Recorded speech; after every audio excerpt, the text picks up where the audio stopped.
পার্বত্য অঞ্চল যেগুলো আছে ওইগুলোর মধ্যে শত শত খ্রিস্টান মিশনারি তারা মিশন চালু করছে।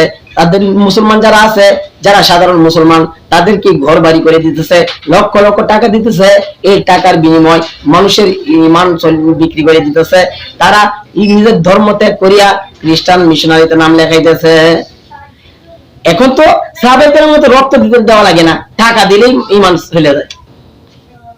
এজন্য জাবাল রাদিয়াল্লাহু তাআলা আনহু আল্লাহ রাসূল বলতেছেন, জাবাল তোমার এক নাম্বার তোমার নসিহত, তোমাকে যদি আগুনে হত্যা করা হয় অথবা তোমাকে যদি আগুন দিয়ে জ্বালিয়ে দেওয়া হয় তবে আল্লাহর সাথে কাউকে অংশীদার স্থাপন করবা না। দুই নাম্বার তোমার জন্য নসিহত, ও জাবাল তোমার মা বাবার অবাধ্য হইবা না।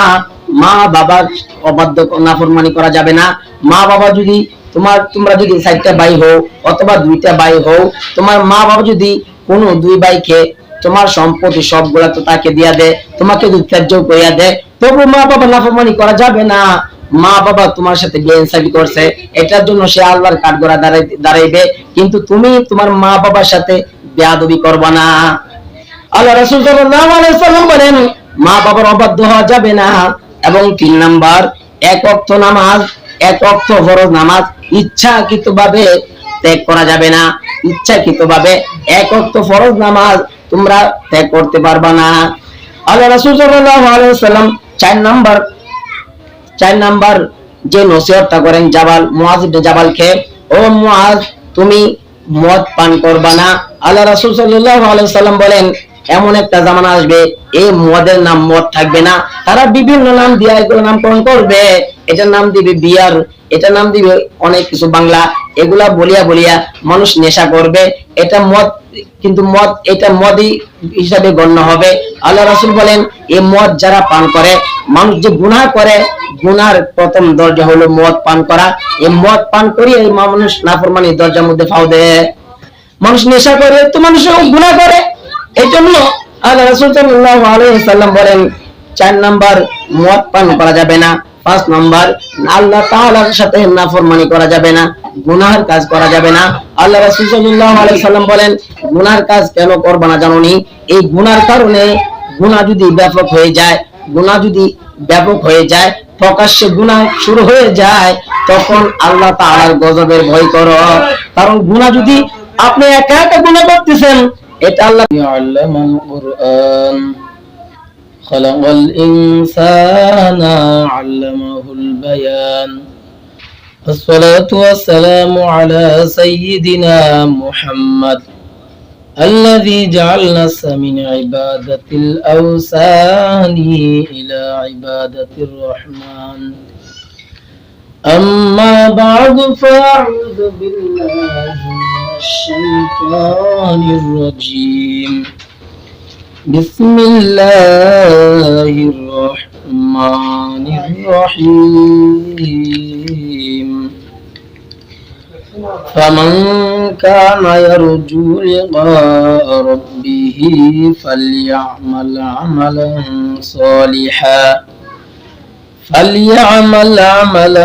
صالحا ولا يشرك بعبادة ربه أحدا. صدق الله المولانا العظيم وصدق رسوله النبي الكريم، ونحن على ذلك من الشاهدين والشاكرين والذاكرين.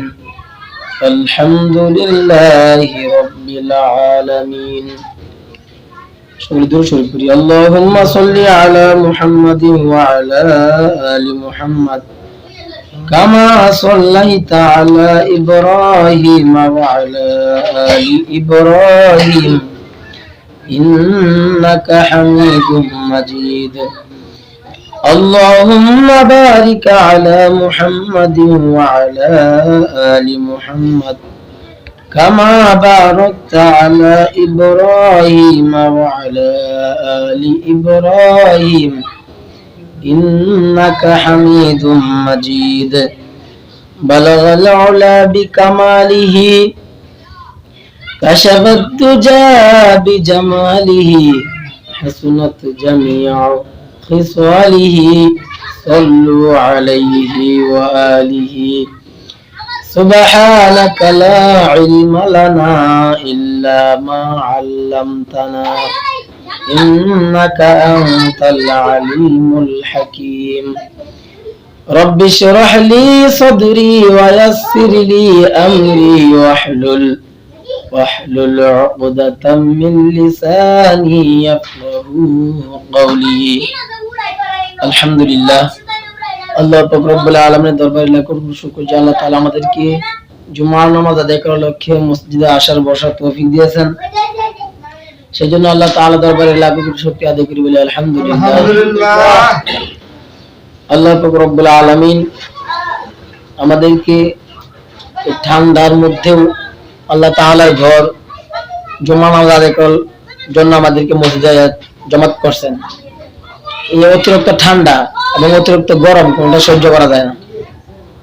তো এই এত ঠান্ডা এবং এত গরম কি জন্য আছে? আল্লাহ রাসূল সাল্লাল্লাহু আলাইহি ওয়াসাল্লাম বলেন জাহান্নামের শাস্তি শুধু আগুন দেওয়া হয় না, ঠান্ডা দেওয়া হবে, বরফ দেওয়া হবে। যখন মানুষ গরমে অতিষ্ঠ হয়ে যাবে, আগুনে দাউ দাউ করে জ্বলবে, তখন আল্লাহর কাছে বলবে আল্লাহ আমাদেরকে একটু ঠান্ডার ব্যবস্থা করে দেবে। আল্লাহ তাদের কথা শুনবে না। 1000 বছর পরে আল্লাহ জবাব দিবে, কি হয়েছে তোরা ছিলাস কেন? আমরা এই এত জাহান্নামের আগুন সহ্য করতে পারতেছি না, আমাদের একটু ঠান্ডার ব্যবস্থা করো। তখন না বরফ হয়। আল্লাহ রাসূল বলেন এই দুনিয়াতে যেন তোমরা এই গরম দেখো, এটা জাহান্নামের গরমের সিজনে যেটা আমাদের দেশে গরম হয়, এটা জাহান্নামের একটা নিঃশ্বাস। এই জাহান্নামের নিঃশ্বাসটা যখন দুনিয়াতে ছাড়ে, এটা গরম বাতাস, গরম আবহাওয়া। আর যখন এই যে বরফ ঠান্ডা, এই ঠান্ডার জাহান্নামের শাস্তি। এই জাহান্নামের ঠান্ডাও একটা তার নিঃশ্বাস ছাড়ে। যেমন ফ্রিজ যদি আমরা খুলি তখন একটা ভিতর থেকে ধোঁয়া বাইর হয়, ঠান্ডা। গরমের মধ্যেও চুলা থেকে একটা দূরে বসে থাকলেও হাত দিতে বানানি যায়, দেখা যায় একটু গরমে তাপ লাগে। তো ফ্রিজের থেকেও ঠান্ডা একটা বাষ্প বাইর হয়, এটা জাহান্নামের নিঃশ্বাস। তা আল্লাহ তাআলা আমাদেরকে দুনিয়াতে পাঠাইছেন এবং কিছু মাস দিয়েছেন গনিমত হিসাবে, বেশি ইবাদত করা যায়। যেটা সামনে আমাদের আসতেছে রমজান মাস। এই রমজান মাসের আগে আমাদের ঈমান, আমল এগুলা এখন থেকে আমাদেরকে সুন্দরভাবে গড়ে তুলতে হবে। রমজানের জন্য একটা প্রস্তুতি। আমরা যে ইবাদত করব, সেই ইবাদত কি শিরিক আছে কিনা, আল্লাহর সাথে কাউকে অংশীদার স্থাপন করতেছি কিনা। শিরিক যে একটা গুনাহ, আল্লাহর সাথে অংশীদার স্থাপন করা, যা আল্লাহ না, আল্লাহ ছাড়া আরো প্রভু আছে। হিন্দুদের যেমন বিশ্বাস, তাদের প্রভু অনেক, তাদের দেবদেবতা অনেক, তাদের বিশ্বাস এক। তারা দুর্গা বা কালী, সরস্বতী এগুলো একটা দেওয়া হয় না। এক একজনে এক একটা মনসা দেবী, এক একজনের এক একটা ক্ষমতা। তা আমাদের আল্লাহ তাআলার একই ক্ষমতা, শুধু একজন কিন্তু অনেক ক্ষমতা। আল্লাহ একজন, অনেক ক্ষমতা। তাদের বিশ্বাস যত দেব দেবতা এক একজন এক একটা ক্ষমতা। তো আমরা আল্লাহকে এক জানিয়ে বিশ্বাস করি। যে শিরিক করা, শিরিক দুই প্রকার, একটা হচ্ছে শিরিকে আসগর আর একটা শিরিকে আকবর। একটা হচ্ছে ছোট শিরিক আর একটা হচ্ছে বড় শিরিক, যেটা শিরিকে সুগরা আর কুবরা, আসগর আকবর। বড় শিরিক এবং ছোট শিরিক, এই শিরিকের ব্যাপারে আল্লাহ রাসূল সাল্লাল্লাহু আলাইহি ওয়াসাল্লাম এক সাহাবী আব্দুল্লাহ রাদিয়াল্লাহু তাআলা আনহু, উনি বলেন এক লোক গিয়ে আল্লাহ রাসূলকে বলতেছেন সবচেয়ে গুনাহের মধ্যে সবচেয়ে অপরাধ কোন গুনাহটা বেশি বড়? আল্লাহ রাসূল সাল্লাল্লাহু আলাইহি ওয়াসাল্লাম বলেন তুমি আল্লাহকে ব্যতীত অন্য কোন খালেকের কাছে, অন্য কোন সৃষ্টির কাছে যদি আল্লাহ যেটা দিতে পারে এটা যদি তুমি চাও, এটাই শিরিক, বড় মানে বেশি গুনাহ। তারপর উনি আবার প্রশ্ন করেন যে এরপরে বড় গুনাহ কোনটা? এরপরে বড় গুনাহ হইল তোমার ফাতিলের মধ্যে সন্তান খাইবে, একজন সন্তান বাইরে যাবে, আমি খাওয়াবি করতে গিয়ে অভাবে, এই জন্য তুমি সন্তান নষ্ট করে ফেললা, তাহলে এটা বড় পাপ। পাপের মধ্যে এটি হচ্ছে 2 নম্বর পাপ। আল্লাহ তাআলা বলেন ওয়ালা তাকতুলু আওলাদাকুম খাশিয়াতা ইমলাক। আল্লাহ তাআলা বলেন তোমাদের সন্তান যে দুনিয়াতে আসছে, ওয়ালা তাকতুলু আওলাদাকুম খাশিয়াতা ইমলাক, তোমার সন্তানকে তুমি হত্যা করছো। ট্যাবলেটের মাধ্যমে হোক, ইঞ্জেকশনের মাধ্যমে হোক, তুমি এই সন্তানকে তুমি হত্যা করছো কেন? যে ওয়ালা তাকুতুল আওলাদুকুম খাশিয়াতা ইমলাক, এ আমার পাতিলের মধ্যে খানা মানে বাঘ বসাইবে, খাইবে, আমি এত সন্তান পালবো কিভাবে? আল্লাহ বলে নাহনু নারযুকুহুম ওয়া ইয়াকুম, আরে রিজিকের জিম্মাদারি আছে আমার কাছে, তোমাকে যেভাবে রিজিক দেয়া ফেলতাছি এই বাচ্চাকে আমি পালবো। নাহনু নারযুকুহুম ওয়া ইয়াকুম, তাহলে এটা থেকে জঘন্য পাপ। তারপরে বলতেছে এরপরে বড় পাপ কোনটা?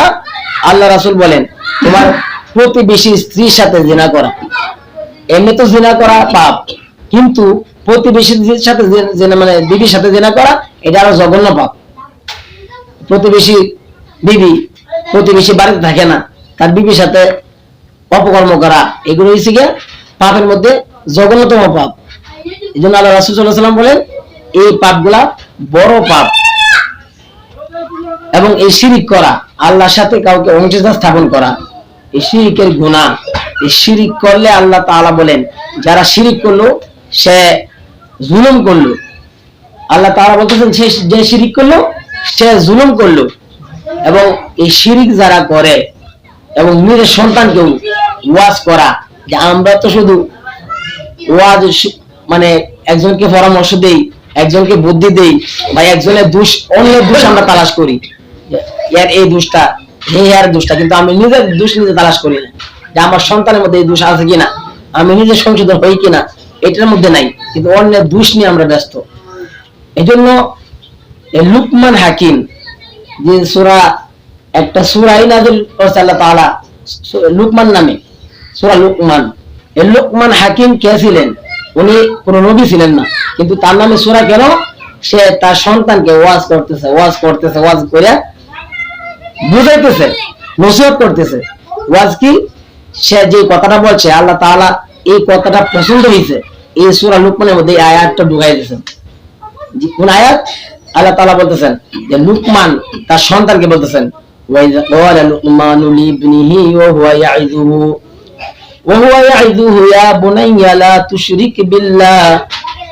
লুকমান আলাইহিস সালাম, লুকমান তার সন্তানকে বলতেছেন ওয়াইযা ক্বালা লুকমানু লিবনিহি, ও আমার সন্তান, লিবনিহি ওয়া হুয়া ইয়াইযুহু, সন্তানকে ওয়াজ করতেছে, নসিহত করতেছে, ওয়া হুয়া ইয়াইযুহু ইয়া বুনাইয়া লা তুশরিক বিল্লাহ, তোমার জীবন চলে যাবে, তুমি আল্লাহর সাথে শিরিক করবা না। وإذ قال لقمان لابنه وهو يعظه يا بني لا تشرك بالله إن الشرك لظلم عظيم। আল্লাহ রাব্বুল আলামিন বলেন নিশ্চয়ই যারা শিরিক করে, যুলমুন আযীম, শিরিক হলো গুনার মধ্যে মারাত্মক গুনাহ, জুলুম। তাহলে শিরিক করা এটা হলো জুলুম। আল্লাহ রাব্বুল আলামিন বলেন এই শিরিকের কারণে মানুষ জাহান্নামে যাবে। এই যারা শিরিক করবে জাহান্নাম তাদের জন্য হারাম হয়ে যাবে। যার জন্য জাহান্নাম জান্নাত হারাম হয়ে যায়, সে জান্নাতে প্রবেশ করতে পারবে না, সে জাহান্নামী হয়ে যাবে। আল্লাহ রাব্বুল আলামিন বলেন ইন্নাহু মান ইউশরিক বিল্লাহি ফাকাদ হারামাল্লাহু আলাইহিল জান্নাহ। আল্লাহ রাব্বুল আলামিন বলেন ইন্নাহু মান ইউশরিক বিল্লাহি ফাকাদ হারামাল্লাহু আলাইহিল জান্নাহ, যারা শিরিক করে তাদের জন্য জান্নাত হারাম হয়ে যায়। ইন্নাহু মান ইউশরিক বিল্লাহি ফাকাদ হারামাল্লাহু আলাইহিল জান্নাহ ওয়া মাওয়াহুমুন নার। আল্লাহ রাব্বুল আলামিন বলেন ওয়া মাওয়াহুমুন নার, তাকে জাহান্নামে জ্বলতে হবে। ওয়া মা লিয-যালিমিনা মিন আনসার। আল্লাহ রাব্বুল আলামিন বলেন সে যে জাহান্নামে যাবে তার জন্য কোনো সাহায্যকারী থাকবে না, তাকে সাহায্য করার মতো কেউ থাকবে না। এজন্য শিরিক হলো মারাত্মক গুনাহ এবং শিরিকের কারণে জাহান্নামে যেতে হবে। আল্লাহ রাসূল সাল্লাল্লাহু আলাইহি ওয়াসাল্লামকে আল্লাহ রাব্বুল আলামিন বলেন ওয়ালাকাদ ইউহিয়া ইলাইকা ওয়া ইলাল্লাযিনা মিন ক্বাবলিক, ও পয়গম্বর আপনি মনে করছেন আপনি নবী, আপনি নবী হিসাবেও আপনাকে নির্দেশ দেই ওয়ালাকাদ ইউহিয়া ইলাইকা, আপনার উপরে ওহী নাযিল হইছে। ওয়ালাকাদ ইউহিয়া ইলাইকা, এই খুলে ওয়ালাকাদ ইউহিয়া ইলাইকা ওয়া ইলাল্লাযিনা মিন ক্বাবলিক লাইন আশরাকতা লায়াহবাতান্না আমালুক। ওয়ালাকাদ ইউহিয়া ইলাইকা ওয়া ইলাল্লাযিনা মিন ক্বাবলিক লাইন আশরাকতা লায়াহবাতান্না আমালুক। ও পয়গম্বর আপনার উপর ওহী নাযিল হইছে, আপনাকে ওহী নাযিল হইছে ওয়ালাকাদ উহিয়া ইলাইকা ওয়া ইলাল লাযিনা মিন ক্বাবলিক লাইন আশরাকতা, আপনি আপনার রবের সাথে কাউকে অংশ স্থাপন করবেন না, শিরিক করবেন না। লাইন আশরাকতা লা ইয়াহবাতান্না আমালুকা, আপনিও যদি অংশ স্থাপন করেন, আপনি যদি শিরিক করেন, লা ইয়াহবাতান্না আমালুকা, আপনার আমলগুলা আমল যা আছে সেটা ধূলিসাৎ হয়ে যাবে। লা ইয়াহবাতান্না আমালুকা ওয়া লা তাকুনান্না মিনাল খাসিরিন, এবং আপনি ক্ষতিগ্রস্তের মধ্যে পড়ে যাবেন। তাই আল্লাহ রাসূল তো শিরিক করবেন না, কিন্তু আল্লাহ তাআলা শিরিকের আল্লাহ রাসূলকে বলতেছেন আপনি যদি শিরিক করেন তাহলে আপনার আমল শেষ, আপনার আখিরাত বরবাদ। আল্লাহ রাসূল তো শিরিক করবে না, তবু আল্লাহ আমাদের এই উম্মতের জন্য একটা ধমক স্বরূপ রাসূলকে বলতেছেন। অনেকে এরকম আছে যে নিজে হাফেজ বা আমার সন্তান হাফেজ, এই সন্তানের গরমে আমার ছেলে হাফেজ, আমার ছেলে মাওলানা, এখন আমি কি আর কম? হ্যাঁ, আমি কি কম? একজন ইঞ্জিনিয়ার হলে তার সন্তান ইঞ্জিনিয়ার হয়ে যায় না, একজন হাফেজ হলে তার বাবা হাফেজ হয়ে গেছে না, একজন মাওলানা হইলে তার বাবা মাওলানা না, একজন মুফতি হলে তার বাবা মুফতি না। এখন মুফতির মতো সেও যদি আচরণ করে আমি মুফতি, আমি যা করি সব মা, মুফতি হোক, মুহাদ্দিস হোক, অথবা নবীকে আল্লাহ তাআলা বলতেছেন ওয়ালাকাদ উহিয়া ইলাইকা ওয়া ইলাল লাযিনা মিন ক্বাবলিক লাইন আশরাকতা লা ইয়াহবাতান্না আমালুক, আল্লাহ রাসূল সাল্লাল্লাহু আলাইহি ওয়াসাল্লামকে বলতেছেন আপনি যদি শিরিক করেন লা ইয়াহবাতান্না আমালুক, আপনি যে আমল আছে এগুলো ধূলিসাৎ হয়ে যাবে। ওয়ালা তাকুনান্না মিনাল খাসিরিন, এবং আপনি ক্ষতিগ্রস্তের মধ্যে পড়ে যাবেন। এজন্য আল্লাহ রাব্বুল আলামিন বলেন এই শিরিক করা যাবে না, এই শিরিক হলো মারাত্মক গুনাহ। এবং যার শিরিক করা হয় ইন্নাল্লাহা লা ইয়াগফিরু আন ইউশরাকা বিহি ওয়া ইয়াগফিরু মা দুনা যালিকা লিমান ইয়াশা, ইন্নাল্লাহা লা ইয়াগফিরু আন ইউশরাকা বিহি ওয়া ইয়াগফিরু মা দুনা যালিকা লিমান ইয়াশা। আল্লাহ রাব্বুল আলামিন বলেন শিরিক ছাড়া যত গুনাহ আছে আমি রহমান, ইচ্ছা করলে আমি মাফ করতে পারি, আমি গফুর, ইচ্ছা করলে আমি মাফ করতে পারি, আমি রহিম, ইচ্ছা করলে আমি মাফ করতে পারি, কিন্তু আমার সাথে যদি শিরিক করো এই শিরিকের গুনাহ আমি আল্লাহ তাআলা মাফ করব না। এজন্য আল্লাহ তাআলার সাথে শিরিক করা যাবে না। মুআয ইবনে জাবাল রাদিয়াল্লাহু তাআলা আনহু আছে, আল্লাহ রাসূল সাল্লাল্লাহু আলাইহি ওয়াসাল্লাম মুআয ইবনে জাবালকে বলেন 10টা উপদেশ দেন। মুআয ইবনে জাবাল রাদিয়াল্লাহু তাআলা আনহু আল্লাহর রাসূলের কাছে নসিহত শুনতেছেন, নসিহত, এবং আল্লাহ রাসূল সাল্লাল্লাহু আলাইহি ওয়াসাল্লাম মুআয ইবনে জাবাল রাদিয়াল্লাহু তাআলা আনহুকে 10টা নসিহত করেন। 1 নাম্বার, ও জাবাল, তোমাকে যদি হত্যা করা হয় অথবা তোমাকে যদি আগুনে জ্বালিয়ে দেওয়া হয় তবে আল্লাহর সাথে কাউকে শিরিক করবা না, অংশ স্থাপন করবা না। কিন্তু আমরা এমন হয়ে গেছি, সাহাবায়ে কেরামকে আল্লাহর রাসূল বলতেছেন তোমাদেরকে আগুনে জ্বালাইলেও, তোমাদেরকে যদি হত্যা করা হয় তবে শিরিক করবা না, কিন্তু আমাদেরকে আগুনে জ্বালাইতে হয় না, আমাদেরকে হত্যা করার ভয় দেখানো লাগে না। কেউ যদি আমাদেরকে 10,000 টাকা দেয় তাহলে আমি শিরিক করতে বাধ্য হয়ে যাই। টাকার বিনিময়ে মানুষ শিরিক করতেছে, টাকার বিনিময়ে মানুষ ইসলাম ধর্ম থেকে খ্রিস্টান হয়ে যেতেছে। পাহাড়ি অঞ্চলে যে পার্বত্য অঞ্চল যেগুলো আছে ওইগুলোর মধ্যে শত শত খ্রিস্টান মিশনারি তারা মিশন চালু করছে। তাদের মুসলমান যারা আছে, যারা সাধারণ মুসলমান, তাদেরকে ঘর বাড়ি করে দিতেছে, লক্ষ লক্ষ টাকা দিতেছে। এই টাকার বিনিময় মানুষের ঈমান বিক্রি করে দিতেছে। তারা নিজের ধর্ম ত্যাগ করিয়া খ্রিস্টান মিশনারিতে নাম লেখাইতেছে। এখন তো সাহাবাদের মতো রক্ত দিতে দেওয়া লাগে না, টাকা দিলেই ঈমান চলে যায়। এজন্য জাবাল রাদিয়াল্লাহু তাআলা আনহুকে আল্লাহ রাসূল বলতেছেন, জাবাল, তোমার 1 নাম্বার তোমার নসিহত, তোমাকে যদি আগুনে হত্যা করা হয় অথবা তোমাকে যদি আগুন দিয়ে জ্বালিয়ে দেওয়া হয় তবে আল্লাহর সাথে কাউকে অংশ স্থাপন করবা না। 2 নাম্বার তোমার জন্য নসিহত, ও জাবাল, তোমার মা বাবার অবাধ্য হইবা না। মা বাবার অবাধ্য নাফরমানি করা যাবে না। মা বাবা যদি তোমরা যদি 4টা ভাই হও অথবা 2টা ভাই হও, তোমার মা বাবা যদি কোনো 2 ভাইকে তোমার সম্পত্তি সবগুলা তো তাকে দিয়া দে, তোমাকে যদি ত্যায্য করিয়া দে, তবু মা বাবা নাফরমানি করা যাবে না।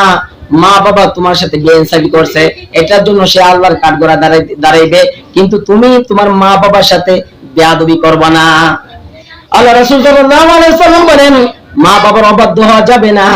এবং 3 নাম্বার, 1 ওয়াক্ত নামাজ, 1 ওয়াক্ত ফরজ নামাজ ইচ্ছাকৃতভাবে ত্যাগ করা যাবে না। ইচ্ছাকৃতভাবে 1 ওয়াক্ত ফরজ নামাজ তোমরা ত্যাগ করতে পারবা না। আল্লাহ রাসূল সাল্লাল্লাহু আলাইহি ওয়াসাল্লাম 4 নাম্বার যে নসিহতটা করেন মুআজ ইবনে জাবালকে, ও মুআজ তুমি মদ পান করবা না।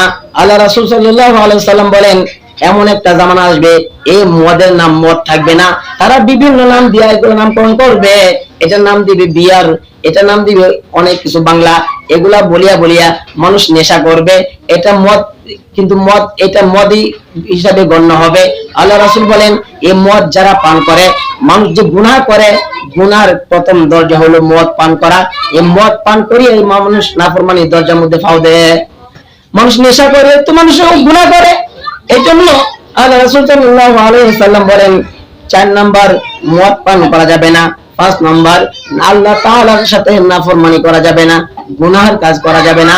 আল্লাহ রাসূল সাল্লাল্লাহু আলাইহি ওয়াসাল্লাম বলেন গুনাহের কাজ কেন করবা না জানোনি? এই গুনার কারণে গুনাহ যদি ব্যাপক হয়ে যায়, গুনাহ যদি ব্যাপক হয়ে যায়, প্রকাশ্যে গুনাহ শুরু হয়ে যায়, তখন আল্লাহ তাআলার গজবের ভয় করো। কারণ গুনাহ যদি আপনি একা একা গুনাহ করতেছেন, এটা আল্লাহ তাআলা দেখতেছেন, আপনি একা গুনাহ করতেছেন, আর কোন প্রকাশ্য গুনাহ, কোন যাত্রা অনুষ্ঠান অথবা কোন নাচ গান এবং সম্মিলিত ভাবে সবাই একত্রিত মিলিয়ে দেখতেছেন, এটা তো গুনাহ জারি হয়ে গেছে। এর জন্য আল্লাহ রাসূল বলেন তোমরা যখন গুনাহ ব্যাপকভাবে বৃদ্ধি পাইবে, তখন তোমরা আল্লাহর আযাবের ভয় করো। আল্লাহর পক্ষ থেকে আযাব আসবে, গজব আসবে, ভূমিকম্প আসবে, প্লাবন আসবে এবং করোনা ভাইরাসের মতন মহামারী আসবে। এগুলা মহামারী কখন আসবে? আল্লাহ রাসূল সাল্লাল্লাহু আলাইহি ওয়াসাল্লামকে প্রশ্ন করা হয় এই মহামারীর মধ্যে কি ঈমানদার থাকবে না? আল্লাহর গজবে কি ঈমানদাররা পড়বে না? আল্লাহ রাসূল সাল্লাল্লাহু আলাইহি ওয়াসাল্লাম বলেন হ্যাঁ, যারা যদি আল্লাহ তাআলার পক্ষ থেকে গজব নাজিল হয়, যারা গুনাহগার এবং যারা নেককার সবাই গজবের মধ্যে পড়বে। যারা নেককার তারাও পড়বে গজবে, কিন্তু যারা গজবের মধ্যে পড়া মৃত্যুবরণ করছে নেককার হওয়ার কারণে তারা জান্নাতে যাবে, আর যারা নাফরমান তারা জাহান্নামে যাবে। আল্লাহ রাসূল সাল্লাল্লাহু আলাইহি ওয়াসাল্লাম বলেন 6 নাম্বার এবং 5 নাম্বার নাফরমানি করা যাবে না। কারণ একটা মুমিন সে গুনাহকে মনে করবে, একটা গুনাহকে মনে করবে তার নাকের মাথার উপর একটা পাহাড় যেন ঝুলন্ত অবস্থায় আছে, একটা গুনাহকে মনে করবে মাথার উপর যেন একটা পাহাড় আছে, কখন যে পড়ে যায় আমার উপরে পড়ে যায়। আর যারা মুনাফিক, যারা নাফরমান, তারা মনে করবে এই গুনাহটা একটা মাছের মতো নাকের ডগা দিয়ে উড়িয়া যায়, সে যেমন ক্লিয়ার করে না, সেটা কিছু মনে করে না। আল্লাহ রাসূল সাল্লাল্লাহু আলাইহি ওয়াসাল্লাম বলেন এই নাফরমান গুনাহ সামনে গিয়ে গেলেও তার কিছু মনে হবে না এটা গুনাহ কিনা। আল্লাহ রাসূল সাল্লাল্লাহু আলাইহি ওয়াসাল্লাম বলেন ও মুআজ 6 নম্বর তোমার নসিহত, যদি তুমি যুদ্ধে যাও, কোন যুদ্ধ ময়দানে যাও, এই যুদ্ধের ময়দানে যদি তোমার যারা সাথী সঙ্গী আছে সবাই যদি জিহাদে শহীদ হয়ে যায়, তুমি শহীদ হওয়ার ভয়ে এই জিহাদের ময়দান থেকে পলায়ন করবা না। এটা হলো 6 নম্বর। আল্লাহ রাসূল সাল্লাল্লাহু আলাইহি ওয়াসাল্লাম বলেন 7 নাম্বার কোন এলাকায় যদি মহামারী দেখা দেয়, এই মহামারী ভয়ে এই এলাকা তোমরা ত্যাগ করবা না। যদিও আমাদের দেশে করোনা ভাইরাসের মতন 2021-22 সালে করোনা ভাইরাস একটা রূপ ছিল, এটা যে সরকার থাকুক, যে আইন করছিল এটা ঠিক আছে, এটা কোনো কোনো বিজ্ঞানী থেকে এটা পরামর্শ নেওয়ার দরকার ছিল না, যেহেতু তারাও লকডাউন দিছে, এক এলাকার লোক আরেক এলাকা যেতে পারবে না, অন্য দেশের লোক এই দেশে আসতে পারবে না, এটা লকডাউন। এটা কোনো ডাক্তারের থিওরি নেওয়া দরকার ছিল না। আল্লাহ রাসূল সাল্লাল্লাহু আলাইহি ওয়াসাল্লাম 1500 বছর আগেই বলে দিয়েছেন কোন জায়গায় যদি মহামারী দেখা দেয়, যে এলাকায় তোমরা আসো এই এলাকায় থাকবা, অন্য এলাকায় গিয়ে ঢুকবা না। তা আল্লাহ রাসূল তো বলে দিয়েছেন। এজন্য মুআজ ইবনে জাবাল কি বলতেছেন 7 নাম্বার মহামারী যে এলাকার মধ্যে মহামারী আক্রান্ত হয় ওই এলাকা তোমরা ত্যাগ করবা না। 8 নাম্বার পরিবারের উপর সাধ্য অনুযায়ী খরচ করবা। তোমার বেতন আছে 10,000, বেতন আছে 20,000, তুমি 22,000 টাকা মাসে খরচ করিও না, এটা তোমার জন্য জুলুম হয়ে যাবে। যদি দরকার হয় প্রতি মাসের থেকে তুমি যদি 20,000 টাকা পাও, এখান থেকে 15,000 মাসে 15,000 খরচ করো, 18,000 খরচ করো। দরকার প্রয়োজন সংসারের জন্য 2,000-3,000 টাকা সঞ্চয় করে রাখো, কিন্তু 20,000 টাকা বেতন পাইয়া 22,000-21,000 টাকা তুমি খরচ করিও না, এটা জুলুম হয়ে যাবে। এই জন্য আল্লাহ রাসূল বলতেছেন তোমার পরিবারের উপর খরচ করবা, কিন্তু সাধ্য অনুযায়ী খরচ করো, তোমার যত বেতন এই অনুযায়ী খরচ করো, বেশি ফুসফাস করিও না, পরে জমিন বেচা কাজ হইতো না, পরে সুদি ব্যবসা করা লাগবে। শুধু টাকা আনা লাগবে, ঋণ তো ভাঙা লাগবে। আল্লাহ রাসূল সাল্লাল্লাহু আলাইহি ওয়াসাল্লাম বলেন 9 নাম্বার, পরিবারের উপর থেকে শাসনের লাঠি উঠাইবা না। পরিবারের উপর থেকে শাসনের লাঠি উঠাইবা না। এই পরিবার যে আছে, যে সন্তানরা আছে, তারা উল্টা পাল্টা চলে, তাদের জন্য একটা শাসনের লাঠি ঘরের মধ্যে ঝুলায় রাখবা। যদি নামাজ না পড়ে, আল্লাহ রাসূল সাল্লাল্লাহু আলাইহি ওয়াসাল্লাম বলেন 7 বছর বয়স হইলে মানুষ সন্তানদেরকে নামাজের প্রশিক্ষণ দেওয়া, নামাজের তাগিদ দেওয়া। আর যদি 10 বছর হয়, যদি সন্তান যদি নামাজ না পড়ে, তাকে প্রহার করা, তাকে বেতাঘাত করা, বেতাঘাত করে হইলেও তাকে নামাজি বানানো। কিন্তু আমাদের উল্টা, সন্তান যদি কাজ না করে, আমি বাহারটা গেছি, একটু গেছি, আমি গরু রেখে গেছি, গরু লেগে কেন ঘাস কাটো নাই, এজন্য সন্তান কি পিটায়। কিন্তু নামাজ পড়ে না, সারা মাসের মধ্যে নামাজ পড়ে না, বছরের মধ্যে মসজিদে আসে না, এই জন্য সন্তানের প্রতি মা বাপ নারাজ হয় না, এই জন্য মারেও না। কিন্তু কাজ না করলে প্রতিদিন পিঠে আছে, বোকা আছে, তোর লেগে আজকে বাপ নেই। এই জন্য আল্লাহ রাসূল সাল্লাল্লাহু আলাইহি ওয়াসাল্লাম বলেন, তোমার পরিবারের উপর থেকে শাসন লাঠি উঠাইবা না। কারণ লাঠি যদি না থাকে, শাসন যদি তুমি না করো, তখন সন্তান তোমাকে ভয় পাইবে না, উল্টা সন্তানকে তোমার ভয় পাইতে হবে। সন্তানকে ভয় পাওয়া লাগবে। সন্তান খুব পড়া, মধ্যাহ্ন জায়গায় বাড়িতে আইতেছে, নেশা কর, মনে আমার ফিটাই নিতে রাখবে, উল্টা তোমাকে ফিটাইবে। এই জন্য বলছে আগে থেকে, কারণ একটা মাটি যখন নরম থাকে, কাঁচা থাকে, এই কাদা মাটি যেটা ইচ্ছা সেটা বানানো যাবে, মাটি পাতিলা বানানো যাবে, যেটা মন চাই এটা বানানো যাবে। কিন্তু এটা যে শক্ত হয়ে যায়, এটা আর বানানো যেত না। এই জন্য যা করা ছোট কাল থেকে তাকে এই শাসনে রাখা, শাসনের লাঠি তার উপর থেকে উঠাইবা না, মানে ফালাই দেবা না, ঘরের টাঙ্গায় রাখবা। এবং আল্লাহ রাসূল সাল্লাল্লাহু আলাইহি ওয়াসাল্লাম বলেন, ও মুআজ, পরিবারের মানুষের উপর আল্লাহর ব্যাপারে তাদেরকে ভয় দেখাও, যে আল্লাহ যা আছেন, আল্লাহ নির্দেশ না মানলে, কাজ না করলে আমাদেরকে জাহান্নামে যেতে হবে, এই ভয় তাদেরকে দেখাও। এই জন্য শিরিক করা, ইবাদতের মধ্যে শিরিক করা, আল্লাহর সাথে কাউকে অংশীদার স্থাপন করা, কারণ সব গুনাহ আল্লাহ তাআলা মাফ করবেন, কিন্তু শিরিকের গুনাহ মাফ করবেন না। এই জন্য আমরা যেন শিরিক না করি, শিরিক মুক্ত ইবাদত নিয়ে আমরা যাইতে পারি। শিরিক 2 প্রকার, শিরিকে আসগর, শিরিকে আকবর। ছোট শিরিক, বড় শিরিক। বড় শিরিক হইল গিয়া আল্লাহর সাথে কাউকে অংশীদার স্থাপন করা, যে আল্লাহ বাচ্চা দেওয়ার মালিক, কোন মাজারওয়ালা বাচ্চা দিতে পারে, তাহলে এটাও আমার শিরিক হয়ে যায়। আমি যদি মনে করি শাহজালালের গেলে মানত করলে বাচ্চা পাবো, কোন মাজারে এসে মানত করলে বাচ্চা পাবো, এই বিশ্বাস যদি করি যে আল্লাহর যে ক্ষমতা, এটা কোন মাখলুকের এই ক্ষমতা আছে, এই যেটা যদি আমি মনে করি, তাহলে আল্লাহর সাথে আরেকজনকে অংশীদার স্থাপন করতেছি, এটা শিরিক, এটা বড় শিরিক। আর ছোট শিরিক অনেক, ছোট শিরিক আমরা অহরহ করতেছি, যে এই বছর যদি এই কাটা না লাগাইতাম, তাহলে না খায় মরণ লাগলো, আমার সন্তান না খায় মরণ লাগলো, এই গৌড়া টাকার কারণে গাভীর দুধ বিক্রি করিয়া আমার সংসার চলতেছে, না হলে একবার সন্তান বাচ্চা নিয়ে মরণ লাগলো, মরা ছাড়ার কোনো গতি ছিল না। এগুলো আল্লাহ তাআলার মাধ্যম, আমার গরু, আমার ক্ষেত, দোকান, এগুলো হচ্ছে মাধ্যম। কিন্তু এইগুলোর সাথে দাম যদি মনে করে না, এটাই রিজিকের মানে একমাত্র মালিক, এগুলো ছাড়া আমার চলা যেত না। এই গরু দিছে আল্লাহ, টাকা আল্লাহ তো ব্যবস্থা করে দিছে গরু কেনার মতন।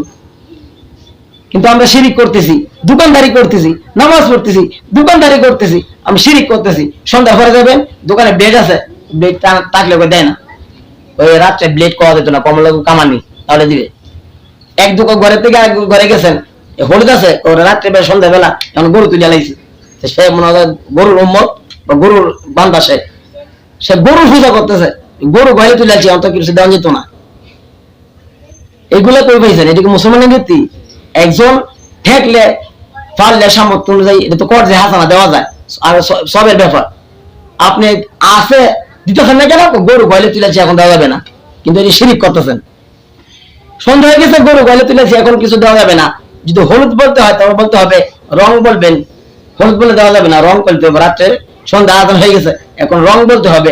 সুনের কথা বলেন, সুন দিবে না, বলতে হবে আঙ্গুল আছে, আঙ্গুল দেন। এইগুলা শিরিক করতেছে, আমরা বুঝতে পারছি না।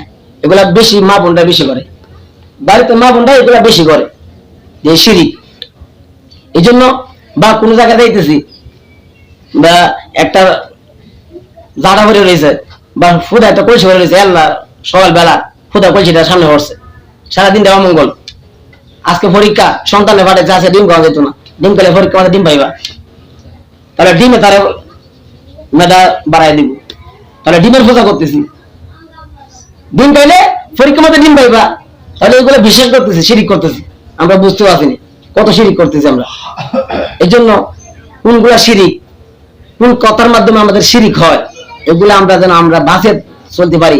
এবং সামনে রমজান আসতেছে, এখন আমাদের যে পুটলা একটা ব্যাগই হোক, আপনি বাজার করতে গেলেন, এখন আপনি 500 টাকার বাজার করেন আর 100 টাকার বাজার করেন, বা যদি ব্যাগের যদি তলা থাকে তাহলে 100 টাকার বাজার করলে ব্যাগ আমার থাকবে। যে তরকারি কিনেন, ব্যাগ ভর্তি না হইলে তলার মধ্যে থাকবে, কিন্তু ব্যাগ যদি ছিদ্র থাকে তাহলে বরবেন বাড়ি তাই দেখবেন আর ব্যাগে কিছু নাই, খালি ব্যাগটা লয়ে গেছিলে বইরে আনতে আর হতে হতে হইরে ওইটা বাড়ি লাগা গেছে, আর ব্যাগে কিছু নাই। কেন? ব্যাগের তলা নাই, একটু ছিদ্র ছিল। এখন আপনার যে আমলের মধ্যে শিরিকের নামে ছিদ্র থাকে, তাহলে ইবাদত করবেন, সারা রাত ভরে তাহাজ্জুদ পড়বেন, দিন ভর রোজা রাখবেন, কিন্তু শিরিক মিশ্রিত নেই ইবাদত। আপনার তলা যেমন ব্যাগের তলা না থাকলে সারাদিন বাজার করলে সন্ধ্যাবেলা বাড়িতে আইবেন ব্যাগ নিয়ে, আর বা ব্যাগে আর কিছু থাকবে না, শুধু ব্যাগটা থাকবে, যে তলা ছিদ্র করা। আপনারও এই শিরিক মিশ্রিত থাকার কারণে সারা রাত ভর তাহাজ্জুদ পড়লেন, দিন ভর রোজা রাখলেন, নামাজ পড়লেন, এই কোন ইবাদত আপনার আমল নামায় থাকবে না। এই শিরকের কারণে সব বরবাদ হয়ে যাবে।